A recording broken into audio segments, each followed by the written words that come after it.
way, notice how Jehovah reassured his people back then and how, by extension, he reassures us. Verse 15 says, "Can a woman forget her nursing child or have no compassion for the son of her womb? Even if these women forget, I would never forget you." So here, Jehovah uses the greatest bond of love we know as humans, the love that a mother has for her child. Says, my love is even stronger for you. If you ever think that I forget you, don't even, because I could never forget my people.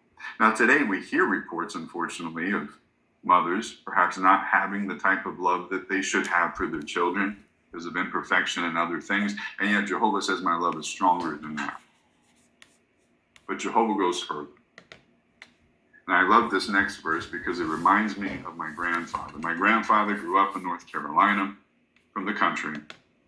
And it's interesting, when you get down into the back roads of North Carolina, oftentimes the streets, they have no signs. It's just one blacktop that runs into another blacktop or gravel road. And my grandfather always amazed me. He always knew how to get everywhere. He's great with directions. And I remember asking him one time as a little boy, how do you know where you're going? The roads have no signs. And he looked at me and he said, son, I know these roads like the back of my hand. Or in other words, he knew the roads so well as if they were a part of him. Well, notice what Jehovah says next. Verse number 16, 15, I'm not going to forget you. 16, he says, look, on my palms I have engraved you. Your walls are always before me. You see, Jehovah knows us so well, it's as if we are engraved on his palms. You see, he knows what we're going through. It's as if we're a part of him. He understands the stresses that we undergo, the feelings that we have, or another way to think about it, Jehovah has us right here in the palm of his hand. Well, doesn't that make sense then that Jehovah's going to do something to help us? He has the ability, he has the power. Here, Jehovah tells us he hasn't forgotten, but he has us right here. Isn't that comforting to know? But now, what do we need to do in order to receive such support?